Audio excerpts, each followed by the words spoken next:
Hi, everybody. Welcome back. It's the final hour of Back Black Friday. I hope everybody's been enjoying the panels. If you missed any, don't worry. They're going to be sitting right here at mainframecomiccon.com for you to enjoy in the weekend. And also the sale that we have going on.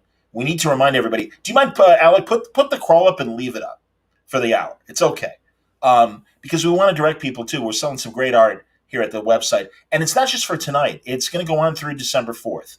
So if you you have a chance to go where the prints are, check them out, and you might find something nice, a nice bat present for this holiday season. But I'm really excited to be doing Hanging Out in the Batcave. Judd Suntress here from the Word Balloon Podcast and Mainframe Comic Con, and I want to start introducing our panelists. These are people that have worked on Batman in the past, but also have current projects in the works as well. And we'll start off with the writer of a new Batman Black and White that's coming out in January, I believe. It's Corinna Bechko, everybody. Hello. Here she comes. There Hello. She is. Good to see you, buddy. How are you Thanks for doing this. I'm doing all right. How about you? Pretty good. Atta girl. Excellent. Her collaborator on said Batman Black and White, my co-host of To the Outer Limits, Gabriel Hardman, everybody, coming on the broadcast right now. There's Gabe. Hello. Good to see you, my man. Good to see you, too. I'm excited to talk to you guys about your story, but we'll continue to introduce the panel. From Batman 66, it's Jeff Parker, everybody. Jeff, coming in. There he is. Boom. Another regular on the To the Outer Limits podcast. We've talked a lot this week. Yeah, we have. This is great. Just like it never ends. There we go. And now it's time for our returning champion, who did a great run on all three, Batman, Superman, and Wonder Woman, with Kurt Busiek and Mark Bagley on a book called Trinity back in the day. It's Mike Norton, everybody. Woo! Hello. Can you hear me? I can hear you. You sound good. We were having issues before we came on live. But, no, guys, thanks a lot for doing this. It's just a casual conversation. We can talk Batman, talk whatever you guys want, literally hanging out in the Batcave. But I will get business out of the way and talk to all of you about your books. Now, Corinna and Gabe, you've got a book coming up for Batman Black and White, issue 2, correct? Is that correct? Coming out in January, I want to say. It is in January. I never can remember which issue. Is it Gabriel? Do you remember if it's 2? We must have lost for a second. Oh, no, I have to rely on. While he's gone, Corinna, we do have an image from the Black and White book, and see if you can find it there, Chuck or Alec, if you guys can put up the image from the story. There we go. Look at that. Nice. It is gorgeous. Tell us about the story, Corinna. Well, it's always fun to work with Joker, so this is a hopefully rather. I don't want to say classic, but gets to the heart of the relationship between the two of them. Interesting. Very cool. Did you see the movie? The Joaquin Phoenix movie? Oh, yeah. Gabe, you're back. We got a great image from the story, and we're just talking to Corinna about it as well. The Black and White story coming out in January. There we go. Yeah, this actually was something that I really wanted to do. I mean, as opposed to a lot of freelance things, that might come up. I mean, I've wanted to draw a Batman Black and White story for 25 years or whatever. That's great. And also just doing black and white work really appeals to me. I mean, and it appeals to me in general, but I hadn't actually done much in the last several years. So when I got into this, and it was like, it was like breathing fresh air to just have, but also a challenge. I don't know how those two things go together at all, but I love having to tell a story in black and white, having all of the storytelling, the visual storytelling be like something you have to commit to, and not leaving room for a colorist, and knowing that there's nothing, coloring wise that you can tell in that story. I don't know. It's just a really exciting challenge to me, but also I absolutely love, just working in black and white, and I would be more than happy to set up a whole black and white imprint. I agree, and I think your art looks amazing in black and white. And Corinna, like, so tell me, co-writing this and everything, like, give us some basic feelings about like the Joker. Is the Joker a favorite of yours? I mean, tell me. I think Joker is interesting, I think, because you just have chaos. So it's sort of chaos personified is an interesting, a rich tradition of these kind of Joker characters that go back, trickster characters. But you also get this certain maliciousness with this character, which I think is interesting to write right now, because I think that when we were writing this, we discussed that a bit too, about what actually drives someone that just wants to see everything be as crazy as possible all the time. So. And also, just there's a level of almost absurdity that you can have with the Joker that you can't do with a character who needs a more straightforward motivation. I mean, you can tell a story with this character where you don't the motives are not like laid out and set in stone, and that you have to follow this particular path. There's a level of uncertainty about the character that makes it enjoyable. It's like getting to write like a fake Harold Pinter play or something. Like you don't know where the characters are going. There's a good question here from the audience from Carl Bakey. He wants to know how you approach black and white differently as opposed to drawing with the colors involved. And I know the answer to this. Do you do your own inks? Oh yeah, I mean, of course I do my own inks. I mean, I worked in comics when I was younger in the '90s, and not that the work I was doing was amazing, but almost everything I did was destroyed by an inker. I mean, I worked with a couple of good ones. Mark McKenna, Bruce McCorkindale, and Bob Wyacek. Everything else was pretty terrible. So when I came back to comics, I wanted to. I never felt like I'm not a slick inker, I mean, I'm trying to like bring across the feeling of it.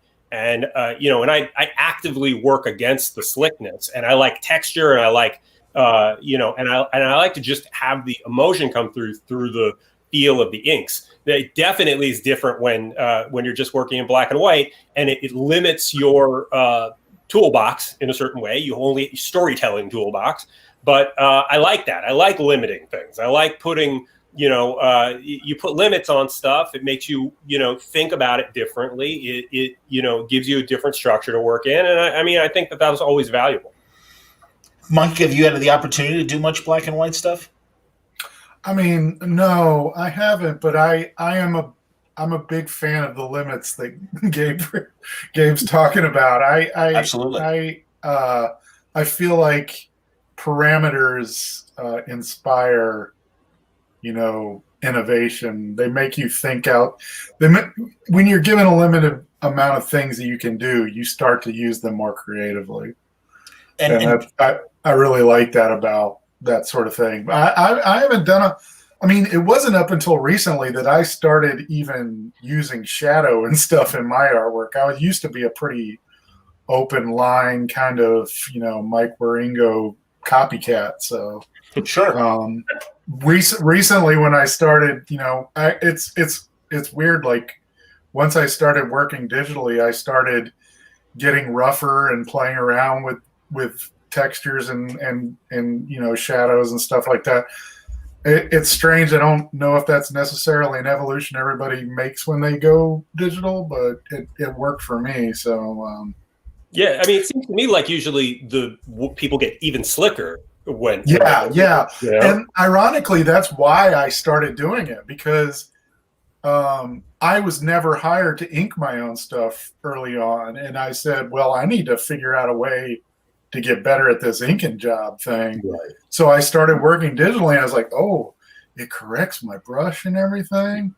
And after they started hiring me to ink my own stuff, and I was like, this is great. And as soon as they did, I was like, you know what? I don't like that. I just started, getting chunky and stuff like that. And they still kept hiring me. So Yeah, It well, worked I out. mean, It worked. there is a level of, you don't want to be a part of the club that you're invited to or whatever, I mean, like, Right. as soon as you're doing something that's accepted, it's like, well, maybe this isn't good enough then, Right. Just going along with Yeah. this, Corinna, how about the story length? Because 8 pages is, it's funny, and I was saying this on earlier panels today as well, that's how people come up or used to. And now it really isn't that way. And I think sometimes, and again, as the guys have been saying, limits from an art standpoint, tell me about it from a script standpoint. I actually love short fiction of any sort. I like the ability to tell a limited story in a limit. I guess that's also about putting limits on something makes you actually do the best you can on a particular thing. But I know when we were writing this, 8 pages is not a lot. No. And that was a definite challenge for us, especially given that you want enough room for the art to breathe and not, you have to make sure that the story doesn't crowd out or is told in such a way that you can give full reign to, especially when you have art as beautiful as this. You want to make sure that there's room for those large images that tell a story, much of the story in one big panel or several. You could speak more to that, Gabriel. Well, I mean, this one in particular was, it hasn't always been the case in the past, but for this particular story, we figured out what the story was, and I ended up going and doing layouts before we wrote the script, so that I wouldn't get in the position of overcrowding stuff or losing impact or whatever, which is, I have a tendency to do at points to put, too much in there and then have to kind of weed it out or something. And so I feel like this particular story was really good for actually having a little more discipline on my part. Okay. Jeff, I know you would literally, when we first started talking 15 years ago, you were breaking into Marvel doing backup stories that were this length or maybe 11 pages. I don't even remember the actual page count. A lot of short stuff, yeah. And then all my regular work at first was done in one. I did the Marvel Adventures line, and the only rule for the whole thing was it must be done in one, so that a parent doesn't have to go find another book for their kid in case a kid should ever read these things. That was invaluable because I learned the hell out of how to end a story. Because you just got to get it done. So what I kind of fell into doing was I would often try to begin a story with a nice strong action piece to bring you in right away, and then I immediately start figuring out the ending, and then it's all a matter of making those two meet in an interesting, maybe surprising way that can meander, do all kinds of things. And my only rule is ever with the story is that it has to be engaging and interesting. I don't care if characters grow. Fuck that. Why would Batman ever grow as a character? Yeah, you know what? Fuck characters in general. It's funny you said that because actually, I talked to Kelly Sue DeConnick about before she did her story in Detective 1027, and she's like, Batman hasn't grown. He's still, and also like she's he's still that kid that his parents. I mean, had a really bad day with his parents, but he's never gotten over it. Yeah, that's his whole problem. So honestly, we over the course of this pandemic world, when I'd been working on a movie and it would come back for a little while, go away for a little while when because everything was so uncertain. So we ended up doing multiple short Batman stories. Like we did one with Batman and Brother Eye. We did this black and white one. There may have been another one. I can't remember. And you did another one, and then I did another one. Yeah. Oh, that's true. And then Corinna wrote a digital first one, and I wrote and drew a different digital first one, right? Corinna. Yeah. Forgive me, Gabe. Continue, and then I'll ask Corinna about her story. When approaching writing Batman, my least favorite part of it is him being this kind of adult child obsessed with his parents and everything. And so in every circumstance, I tried to angle it towards a villain. So Corinna, tell me about your digital first story. I'm going to talk to Gabe about his in a second, but yeah, tell me about yours. Oh yeah, actually this one was really fun. When I was pitching this, I was talking to somebody at my day job, and I was like, "Oh yeah, I'm thinking of trying to think of Batman stories." And he said, "How come Batman never goes in the woods?" And I was like, "Yeah, how come?" So this is a story where Batman goes to Gotham Woods, and the artist on this was Juan Gideon. Okay, amazing. And there are monsters, and I guess that he is likes to draw monsters, which is great. But I gave him tripod monsters, which I guess is a challenge, which as a writer, I didn't really think about how that might be challenging. But it looks amazing. And it's I got to play with the relationship between Batman and Nightwing, which was really fun, and kind of how they would both approach this idea that there's a urban legend in the woods. That's cool. Are you getting more opportunities? I love the digital first stories. I really think they're incredible. They're done in ones, as Jeff was saying. Yeah, I too. So are you doing more for DC Universe? Are you getting chances? Yes, but I'm not supposed to talk about it yet. That's okay. That's it. Well, it's an excuse. I'll say it's not Batman, but there's something else coming after Batman. That's excellent. And God, I bug Gabe enough solo, so it's an excuse for us to talk solo in the future, please. So definitely. Mike, your run on Trinity is weird because, and I know at the time, you Bagley had the front of the book with Kurt Busiek wrote both parts of it. You had the back of the book, and also for a long part of the run, something happened to the Trinity that they were off model, and you can explain it better. Well, I'm not sure.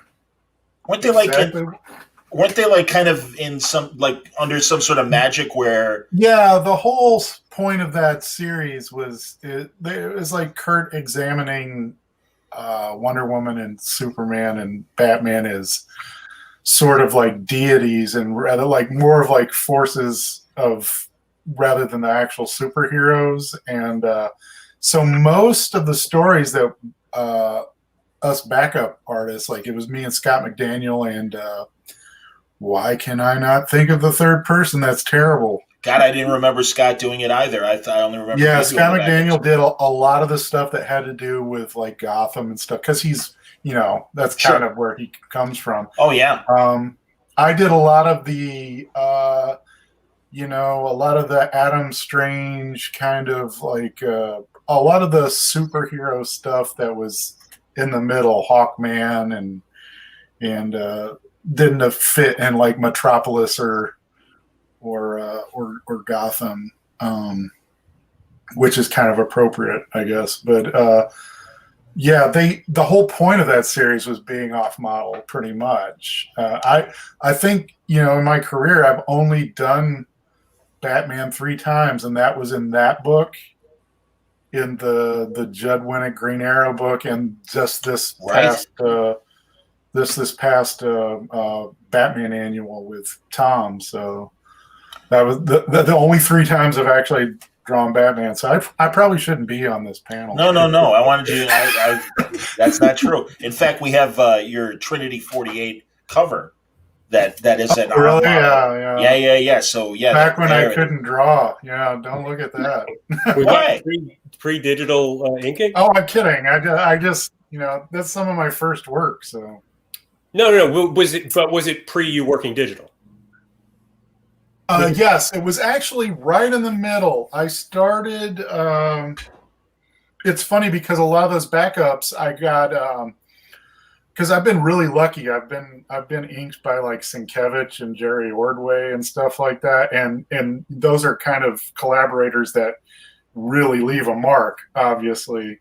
And Ordway, I did a Gangbuster and Tarot backup for Trinity, and that was the first time I worked with Jerry, and I was like, "Whoa, what's this going to be like? Should I should I even like spend a lot of time on these pages? Because he's kind of known for like redrawing everything. Yeah. And so I said, well, this will be a good time to start using that Cintiq I just bought. And I just did these really kind of, I mean, they would have been considered pencils in the 70s, but they were kind of just layouts for me. And I was like, and I gave them to Jerry, and that became our backups. And they looked amazing because it was so crazy because you could see what I did, but it was totally a Jerry Ordway kind of finished page. And that was a real fun experience. That's a bucket list sort of thing there. Yeah. I've been very blessed as far as that goes. I got them all out of the way, so I can die now, I guess. Yeah. I mean, let's not have that happen, please. Yeah, look, Mike, don't die. Yeah, but, exactly. I'm trying not to. Yeah, I mean, ink by Jerry Ordway, ink by Bill Sienkiewicz. I mean, like that's like 80s kid Nirvana stuff. Oh, absolutely. That's the only piece of artwork that I have done myself that I've hung up is the Green Arrow stuff that Bill Sienkiewicz inked. That's what I was going to say, Mike. Well, you know what's interesting? The combination. It isn't Mike Norton. Oh, you've seen it? It's in my studio. Yeah. Yes, and it isn't Mike Norton, and it isn't Bill Sienkiewicz. It's something else, and I like that about it because it's not weird. Typical Sienkiewicz, which I found very interesting. So, nice little amalgam of the two of you. Like you were the composite Superman Batman. Well, it teaches you a lot, especially when you're like, I mean, because I consider myself, learning all the time, and it really teaches you a lot about, I think that's how I kind of began to love the collaboration process. Before, when I started out, I was like, they messed up what I was trying to draw, and after doing that, I'm like, oh, I want more of this. I want to see what somebody else can do to this. I want to try and see what I can do to somebody else's stuff. Sure. Oh yeah, I'd love to ink somebody else's story. I don't think anybody wants me to though. I mean, one time I was on one of the like a signing thing at a booth next to Art Adams, and he was very complimentary of my work, and then he was like, "Have you ever thought about somebody else inking your work?" He's like, "I'd like to take a shot at it." Oh my god!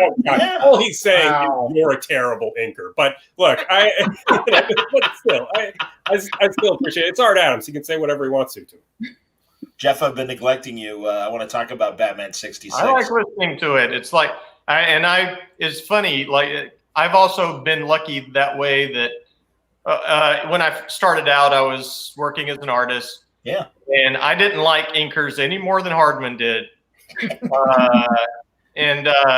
But in the later years, when I'd occasionally do just a little burst of drawing here and there, I've been lucky enough to have a cover and a few pages inked by Kevin Nolan. And it's like, there you go. That's exactly what we're talking about. To me, it just gets no better than that. And yes, he turned it into Kevin Nolan, and that's what I wanted him to do. Yeah, right. But unfortunately, it was after he finally started printing out the pencils and inking.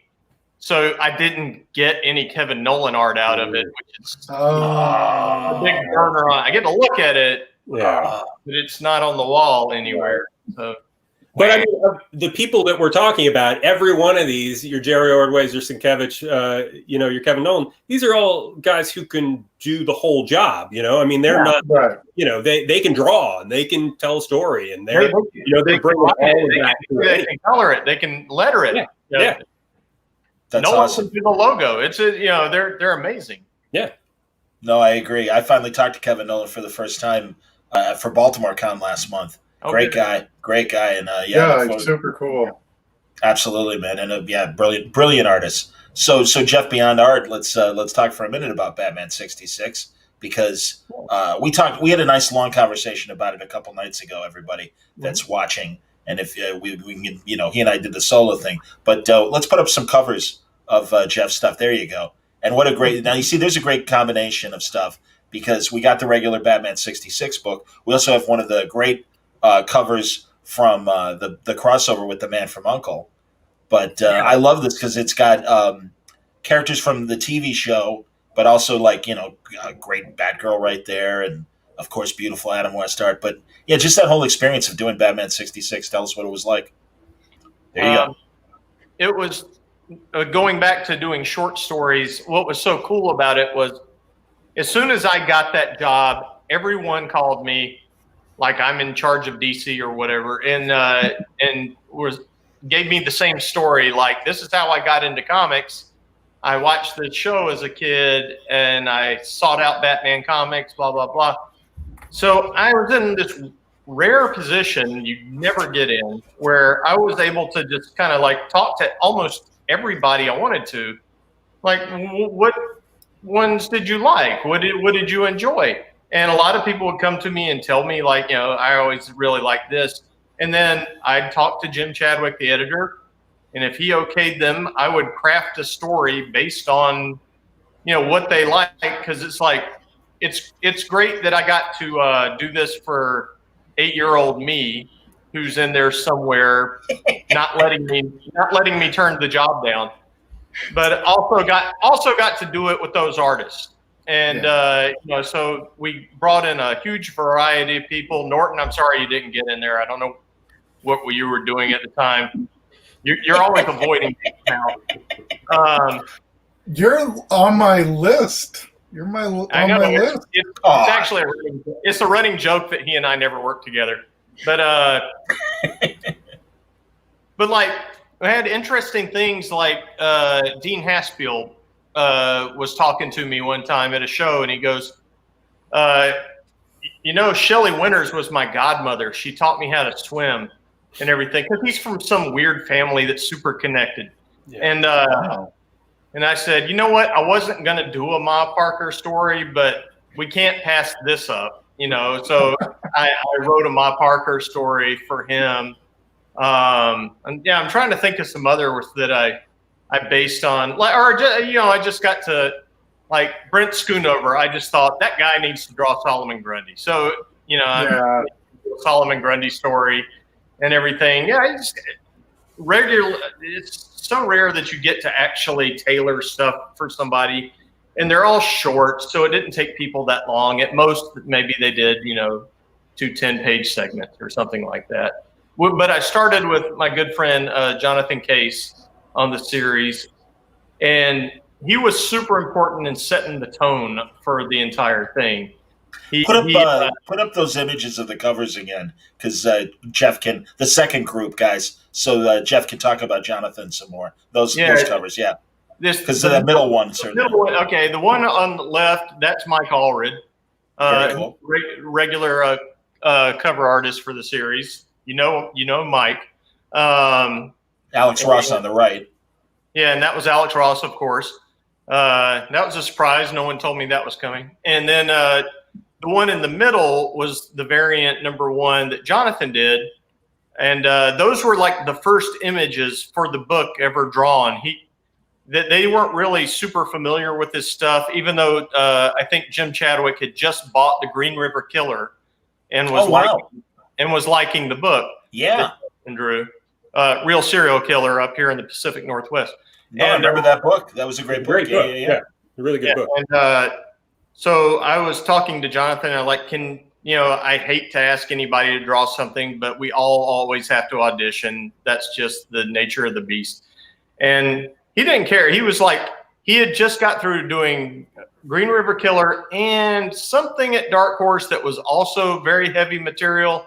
And he was really wanting to do something. He had just got through telling me he wanted to do something lighter because the work was getting to him. Yeah. And I said, I think I got just the thing, really. And I said, could you do some likenesses to show them? So he did this Julie Newmar Catwoman and everything, and Cesar Romero showing the mustache Joker and everything. And it was funny because everybody at DC was talking to me. It was like, well, we want to go with somebody we know, blah, blah, blah, blah. And as soon as Jonathan sent in that art, they were going, well, Jonathan's beginning the book, so we're going to start with him. I'm like, okay. Yeah, thanks for telling me. I didn't know he was good. And God, they used that art from that variant cover at San Diego when they were announcing the series. I remember seeing that all over the place and just giant panels of those images and stuff. It was fantastic. It's so exciting that, as you and I talked about earlier, Jeff, the likelihood that they would ever untangle the rights to the 66 show because it's possible. Yeah, because it was, for people watching that didn't hear our previous conversation, it was before Warner Brothers owned DC, and DC was just a publishing company. Fox made the TV show. Then Warner Brothers bought DC, so they own the IP, but Fox owns the television show. They were able to make VHS copies. And Greenwood, William Dozier's company, whole different thing. No one's alive. There a lot of what they ran into with this was trying to secure rights where there was no one remaining to grant rights, and they weren't sure what to do. That's why we never ended up actually being able to do the likenesses of Commissioner Gordon and Chief O'Hara. So they look different all the time throughout the series. The estate of Neil Hamilton not available. Yeah. Same thing with Alfred. Same thing with. I know. It's like, come on, I want to look like him. Was that Alan Napier, or is that? Yes, it was Alan Napier. I can't remember the name of Chief O'Hara. Me neither. Saints be praised. I'll get it in a second. But Napier also, you can look online and you can find a place where he plays Sherlock Holmes, and it's actually pretty good. Wow. I'm always excited when I see movies from the 40s and 50s, and you see him as a character actor and stuff. Corinna, do you like the 66 show? Did you watch it as a kid? I don't think that it was available where I was. Okay. Never. Back in your days in the Soviet Union, that was plausible deniability. Yeah. I watched plenty of Gilligan's Island, but yeah. What are your feelings about Hans Conrad? We were talking about him last night. That's very nice. That's excellent, man.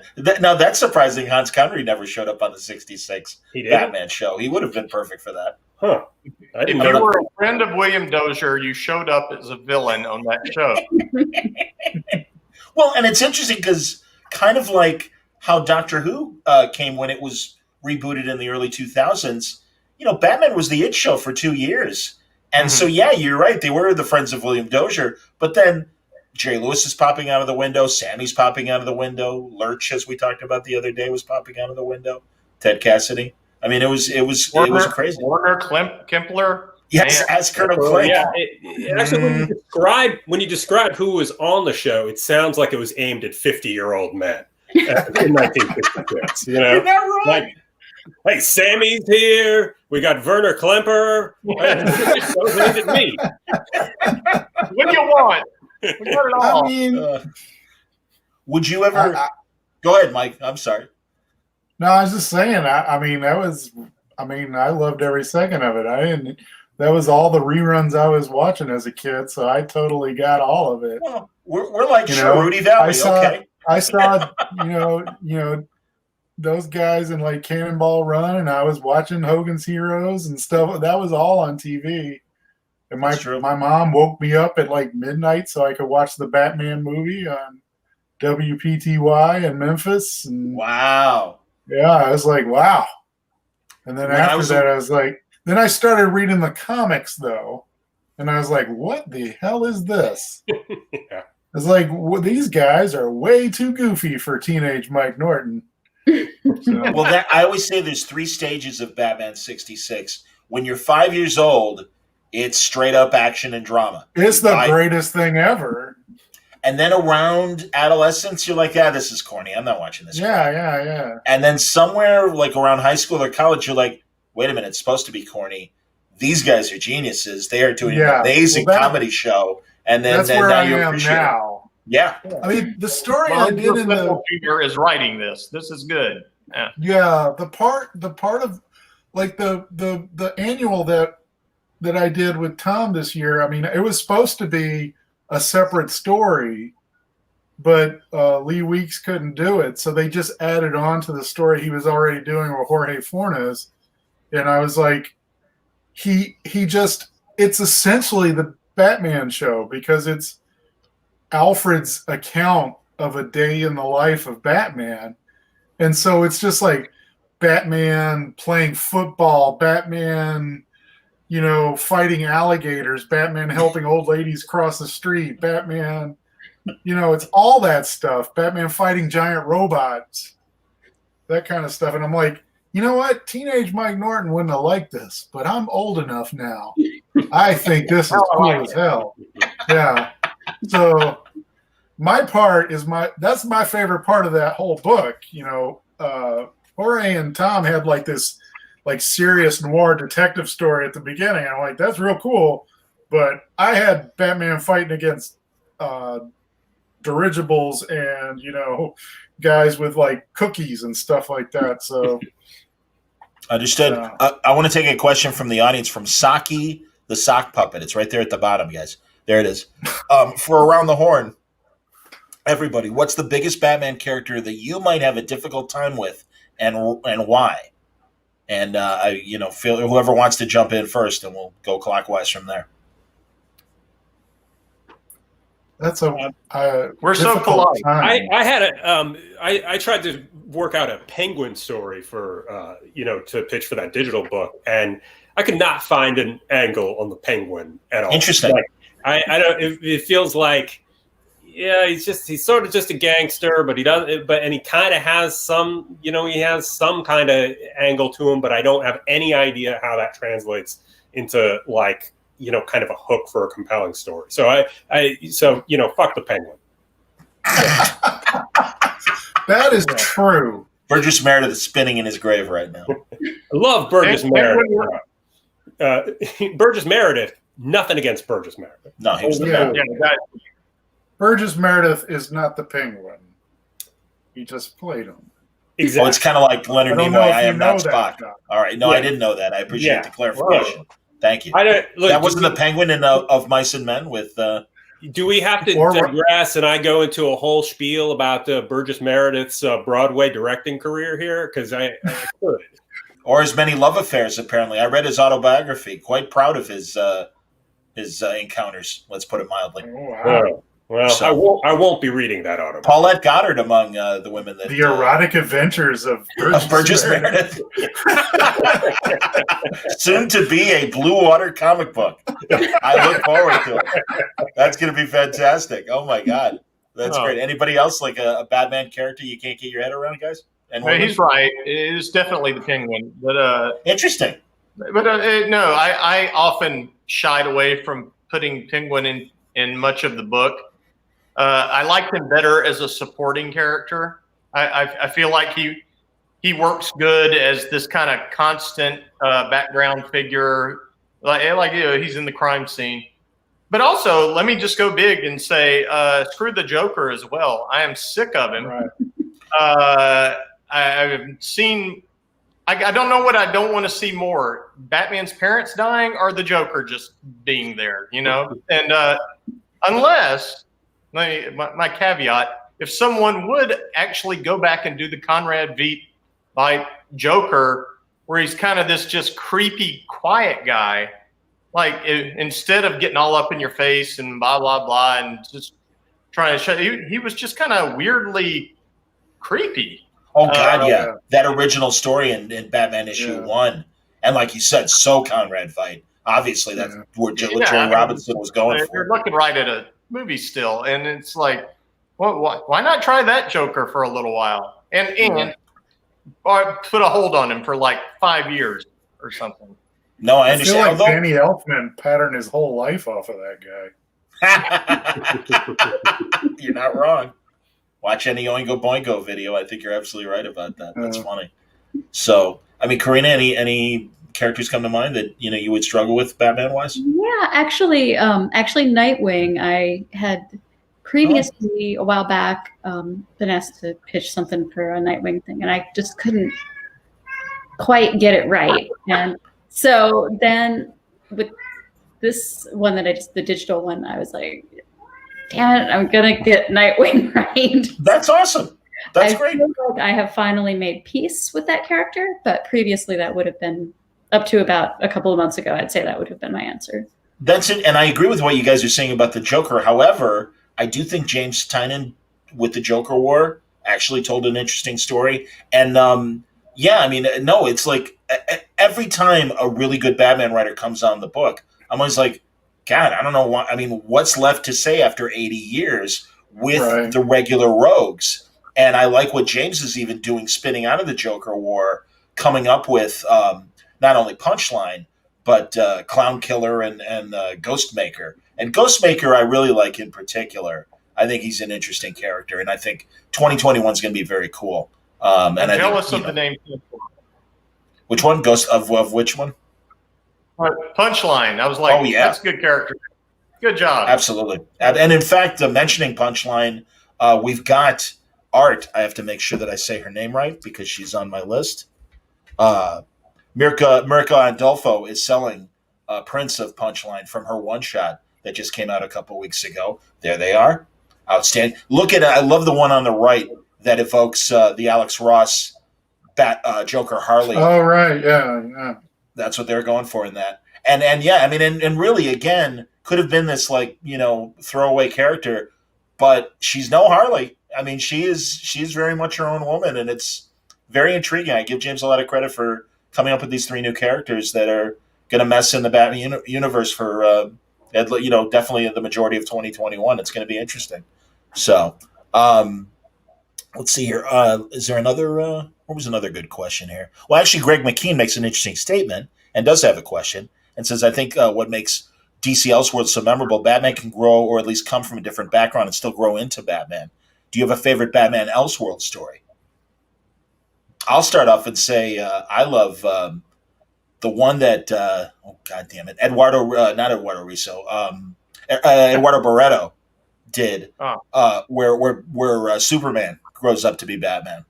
And it's and he's raised by the Waynes, and the Waynes find him and stuff. And I it was called something Bullets. I can't remember what it was called, but it was fantastic. I thought that was great. Is it called The Incredibly Small World of DC Comics? Yes. Yes. Where you and some of the Elseworlds it's did not get the one guy; it's the other one. No. Outstanding. But also Gotham by Gaslight. Of course. Great. Yeah,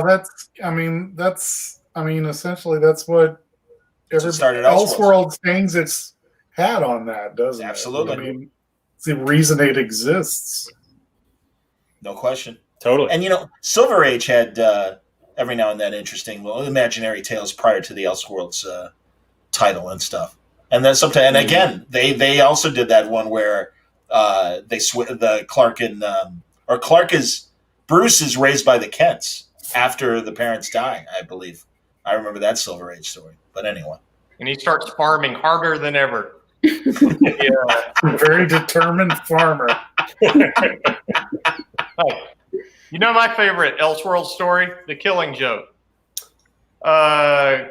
Wow, that joke didn't go very far, but we got it was though. No, absolutely. And I don't think Moore and Gibbons thought it was supposed to be in continuity either. So, Batman kills him at the end. So yeah. I love that question. I never thought he killed him. I did think they kind of had a real moment where they both just started laughing. And as much as, listen, I understand. Batman's an asshole. Well, and I get that too. But I really do. Good joke. I do like that moment at the end when Batman goes to the Joker and it's like, look, if we don't stop doing this, we're gonna, one of us is gonna end up dead. Please let me help you. And Joker's like, no, and Joker has a real moment of clarity, and he's just like, no, I'm too far gone. You can't help me.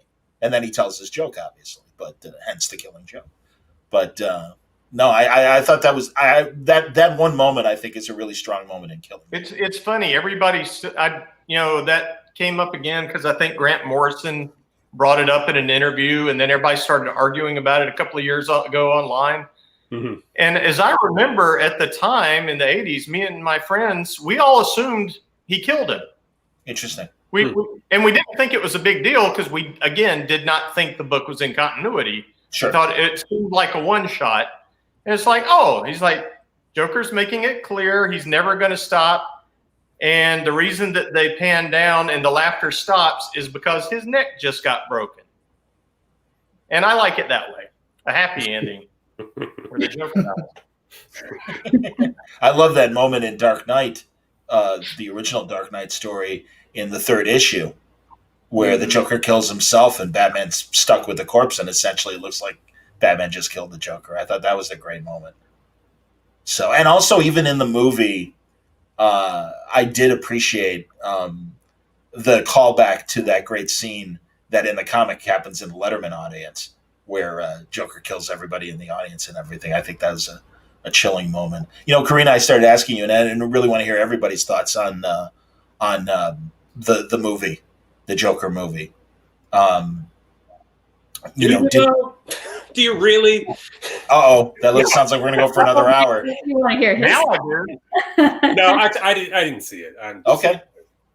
Did you see it, Corinna, or no? Full disclosure, I actually have not finished seeing it, which Okay. had me, and I should probably shut up until I see all of it.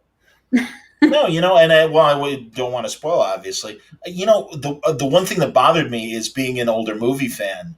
It was painfully obvious the Mean Streets and Taxi Driver and King of Comedy heavy influence. And I mean, it's, homage one thing, but,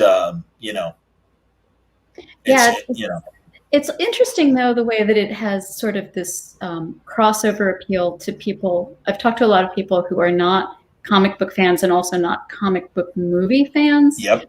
Who actually went out of their way to see that particular film. And I think it's interesting that that's the thing that kind of reached over into people that are just fans of drama. Right.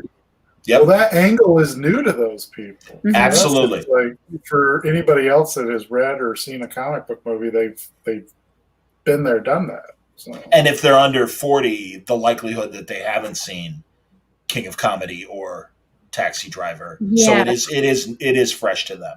Yeah. I'm talking yeah. interns at my other, at my day job and stuff that, normally. Yeah. I know it's, again, the five of us and everything. It's like and I don't mean to be these kids, but really that, you mean like a real old movie? You mean like before 1980?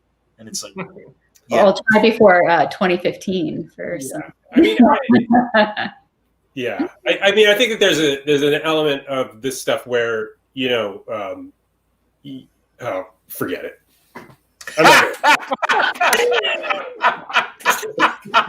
This was about to get interesting. I love when someone goes into an anecdote and then sees ahead and says, it's not worth it. And just cuts bait and leaves. That's my favorite bit. This would never happen on the Outer Limits show. I would just go on forever about it. But in this circumstance, we'll leave it be. All right, I'll give you a safe subject, Gabe, because we haven't talked about it yet. Your digital first comic featuring Batman and Dr. Phosphorus. And I know we've got at least a couple images from that, don't we, Alec? I think if you look around, you can find it. Certainly the cover, I know we have that. Yeah. There we go. Beautiful. This is, this was, it's another digital first standalone, like 16-page story, and which is fun because it's twice as long as an 8-page story, so it kind of feels a little bit more. But it was a cool challenge to have, to integrate Batwoman in there, and also Batwoman's costume is like the best modern costume. No kidding. Sorry. But I actually, the Batwoman of it all aside, I totally reach back to a kind of 70s, Batman, influence. It has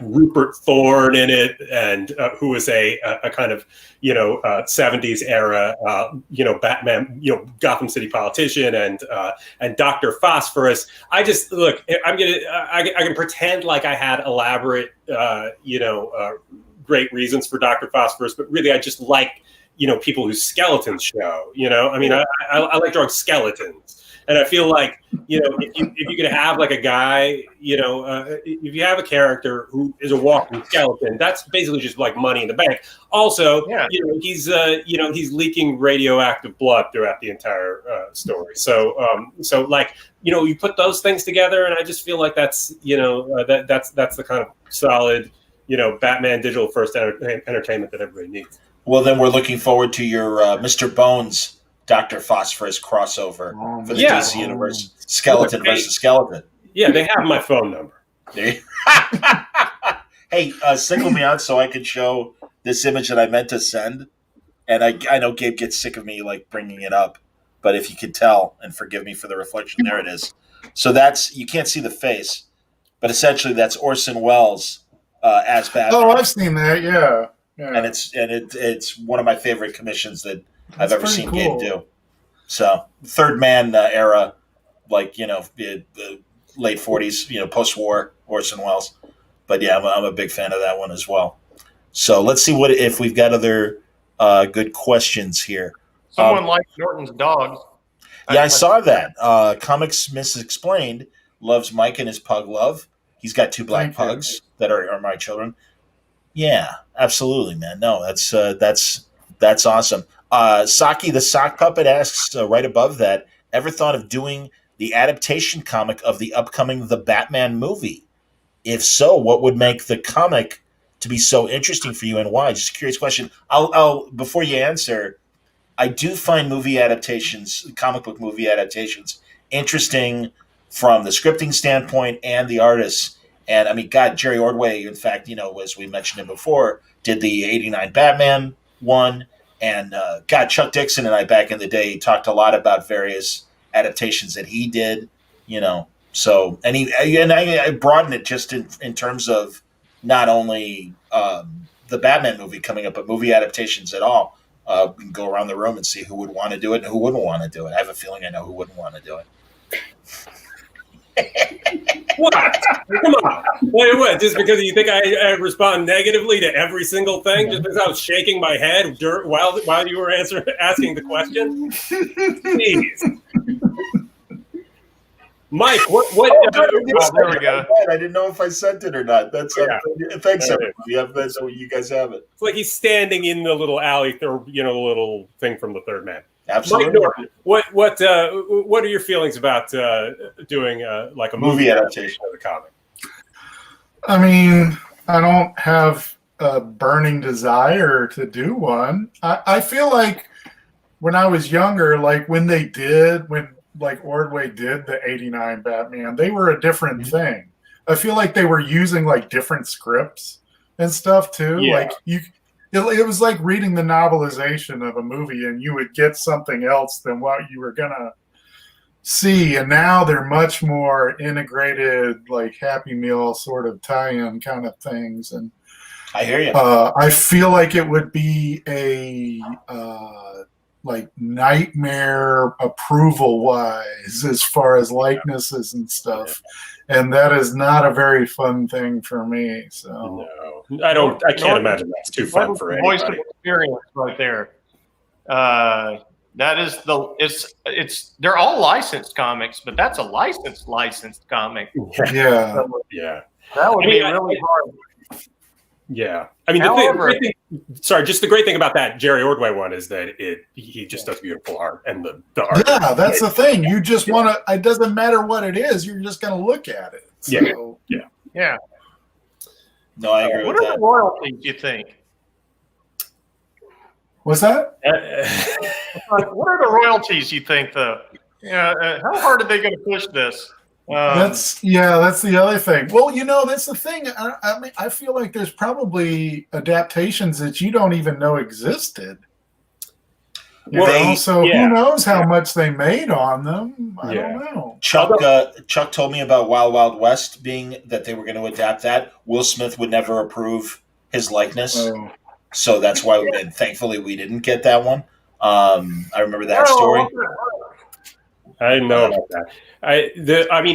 One thing that would be good though. I mean, much like Jeff and everybody working on Batman 66, where it's not an adaptation. It's not like you're just doing adaptations of the episode. You're contributing something. You're getting to play in that world. I mean, doing a series like that for the Burton Batman movies, I think would be super fun. I would totally be on board for doing. Well, and you guys you and Corinna essentially did that with Planet of the Apes, and all those great Planet of the Apes comics that you guys did, as I always like to refer to it, Young Dr. Zayas. Yeah, because that's just playing in the world of the thing, I mean, like telling any other story in some pre-established, thing. I mean, I totally, I've never understood why they wouldn't do a Batman 89, book series along the lines of the 66 one. And sure. I mean, I don't think those are the greatest movies in the world, but I think there's a lot of potential in that world and the style of it and the way, the kind of approach to the characters of all. I actually like Batman Returns, and I like the Penguin in that. I think that the Penguin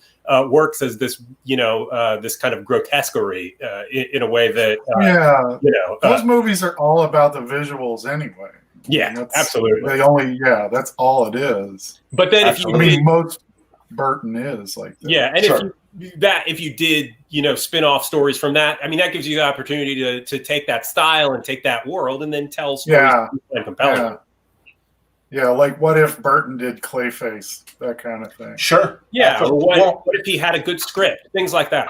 And Jeff, that's what Jeff, that's what you got to play with in the Batman 66 thing. Not only bringing the TV villains to the comics, but also, like you said earlier, with your story with Brent Schoonover and stuff, taking comic characters and putting them in the TV world, like you did with Solomon Grundy. Yeah, I got to do the weird. It was a fun exercise of like, what if they had done these characters that they never did in the comics? But it's 1967, yet they have a giant budget, and John Chambers is doing the makeup and all that sort of thing. How might they have done that? So that was fun to do it like that, and that way I got to do. I'm trying to think of some casting. Like, by the way, these aren't legit, and we never said it in print, so you can't really sue me for any of it. But like. Anne Margaret as Poison Ivy was the obvious one there. Wow. Goldie Hawn as Harlequin, as we called her, and Lucas Kettner drew her with the great crash helmet and everything, and it was a character that I normally am not that into, and came away just thinking this was really fun to do. Lurch, obviously, Ted Cassidy is already Solomon Grundy if you take the tie off of him. Like that's it. There's no difference at that point. Who played him in the Super Friends roast? Oh, I thought that was the old seven. Oh, that's a good question. I don't know. It probably was. I don't know. Yeah, he was still around. That's interesting. I can't remember. Wasn't it him? I think it was. Yeah, I mean, that probably would make was. sense. If it wasn't him, they would have probably gotten Richard Kyle. Who played That's right. Yeah. Sure. Yeah. That's so funny. I talked to Alex Ross last week. He's got a brand new art book, and he's got this great double page in the middle of the book, and it is that Challenge of the Superheroes special in Alex Ross style. And he just loved it because, of course, he was a kid when he saw it. And the fact that it really was so many Justice League members all at once. So he put Linda Carter and Christopher Reeve, and I believe he also put John Wesley Shipp in there, and just had them all like just kind of a great DC universe of the late 70s moment and stuff. It was just fantastic. Corinna, I wanted to ask you because say it again. I was just looking at that Mickey Morton. Okay. He played Solomon Grundy. Okay. Oh, Thank you, Internet. That was awesome. All right. Corinna, I wanted to ask you because you did such great work on the Angels series, and in fact, people told me to watch David Boreanaz in Angel in the 5th season, and it's the closest thing we're going to get to a Batman TV series. And I'm like, that's really okay. I'm like, okay, now you have my attention, and I really grew to love the character. And I wonder if you ever saw any similarities in the characters as you were writing the book. That's funny. I hadn't thought that, but now that you say it, that kind of actually makes sense. Yeah, I can totally see that. Well, I really loved your run on Angel. I thought it was thank really you good. so much. Absolutely. I really appreciate that. We are close to wrapping up. I mean, technically, we've only been broadcasting for under an hour. Technically, it's already past the hour. We can wrap up if you guys want. Let me see if there's any other interesting questions. There's a spoilery question from Caleb, so I don't want you to put it up, guys, because Corinna hasn't seen the full Joker film. It's okay. I'll cover my eyes or something. Nah, that's all right. That's it. That's fine.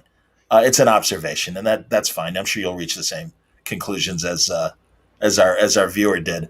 But guys, honestly, let's take this opportunity as we wrap up to tell any upcoming projects that you guys want to promote. Corinna, what do you got? What do you got coming up that you can talk about? Obviously, digital first that we can't talk about. The Expanse miniseries from. Hey, awesome. Yeah, that's a 4-issue miniseries. It starts in December. You can already pre-order the graphic novel collection. I found out yesterday. Who's publishing it? Boom. Oh, that's great. Yeah, it's going to fit. It's a story, self-contained story to fit in between season 4 and 5.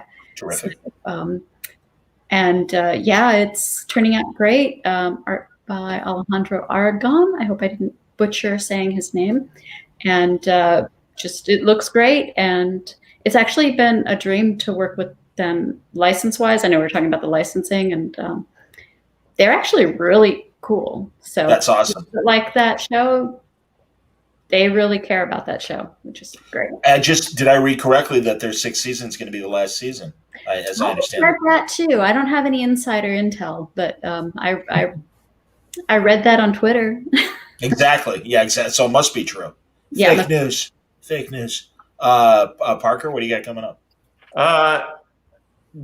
Going by 2020, you would think I don't write anything anymore, but I swear I am writing things.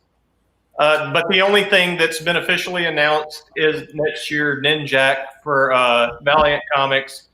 And I'm doing that with Javier Pulido. Hey, wow. My corresponding JP in Spain. And his last name's really Rodriguez, but anyway. Way to out him. It looks so and it's very much an artist book that artists are going to buy. Yeah. You just said it. I'm going to get it.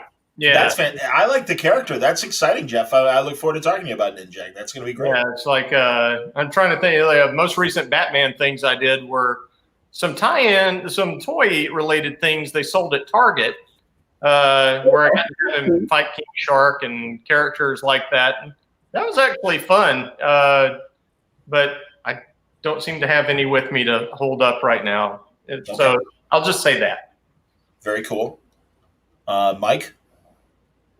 You guys got any work for me? Hey, Mike, what if we go back to that the 70s special John was mentioning, and we just focus on Jeff Altman as the weather wizard? Yeah. Oh yeah. Great. Yeah. I just finished Hellboy in the BPRD 1967. I get the dates mixed up. I think it's 67. It might be 57. I forget. Anyway, I just did big difference in decades, but I still like it. Yeah, they're so big difference. I think it's 57. Okay. It's a one shot I did that kind of puts a coda on the last stuff I did for Hellboy. And who wrote that? What's that? Who wrote it? It's Chris Roberson. He's been doing a lot of the Hellboy stuff. Yeah. He's pretty much written all of the Hellboy stuff I've worked on, which is quite a bit now at this point. But I finished that. That should be out next year sometime, and there's going to be some more after that, I think. And other than that, it's just all creator-owned stuff like Grumble and hopefully more Battle Pug. But if somebody asked me to do Batman, I'd do it again, I guess. All right, so now obviously, Gabe and Corinna, you've got your issue of Batman Black and White coming up in January. But what else is going on, Gabe? And I know you're busy doing a lot of movie stuff that you can't obviously talk about. But I don't know what you're talking about, John. Exactly. But, I don't have anything else that I can announce. Okay. There are, creator-owned things and machinations going on, but Okay. I don't have any other comics things to announce. All right, fair enough. And of course, reminding people of Gabe and Corinna's excellent work on the Planet of the Apes world. Their stuff that they did back in the day for Boom, and the Invisible Republic, one of my favorite independent creator-owned series that you guys have done. It used to be on my rack behind me, but my favorite is Gabe's Kinski book. I was going to mention Kinski, absolutely. It's somewhere on my rack. I very much appreciate you bringing that up. That's like the most personal book to me, and I encourage people to. It's definitely it's available still on Comixology, Gabe. Yeah, I mean it's still on Comixology, and and you can theoretically still order the book as well. Cool. It's I mean, I'd also certainly love to. Put it out again someday in a like a hardcover or something a little more substantial. I've got to ask because I can't remember. Were you able to leave a copy of it at Werner Herzog's house when you worked on him? I did. I gave Werner Herzog a copy of it. And he 100% pretended like it didn't exist because I think it was a little too close to home for him. But I also gave him copies of Invisible Republic, which he was actually very effusive about. Corinna was there for that part when we went back over there. That's really cool. I remember you guys telling that story. That's fantastic. On a Word Balloon Live YouTube, everybody. Yeah. Yep. So fantastic. I like this book very much. It is. Having seen Mandalorian, do that. Having seen Mandalorian, I can slip into Werner Herzog now. Yeah. So maybe not as good as I think, but there you go. It's your superpower. Everybody, thanks a lot for watching Bat Black Friday. It's been a great event and tremendous panels. Again, as you see on the crawl underneath, limited edition signed prints and autographed comics available at mainframecomiccon.com. While supplies last, the sale will continue through December 4th. So you've still got a whole week to take advantage and see some of these amazing prints and get slabbed copies of books. You can get books with remarks on them. David Finch is doing that for the Batman Catwoman book.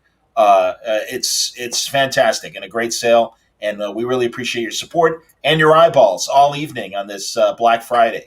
So thanks a lot for watching. Corinna, Jeff, Gabe, Mike, thank you for closing out the show with me. And everybody take care. And as we always say during these terrible times, stay safe, stay happy, and stay healthy. Bye-bye, everybody. Black Friday comic book deals are now available at mainframecomiccon.com. Like this David Finch exclusive variant starting at only $30. Limited edition prints autographed and shipped to you from only $45. Mail-in signatures and CGC grading available for your personal comic book collection. And impossible to find comic book posters all signed by the top names at DC. This is a limited time offer, so head on over to mainframecomiccon.com and pick up yours today.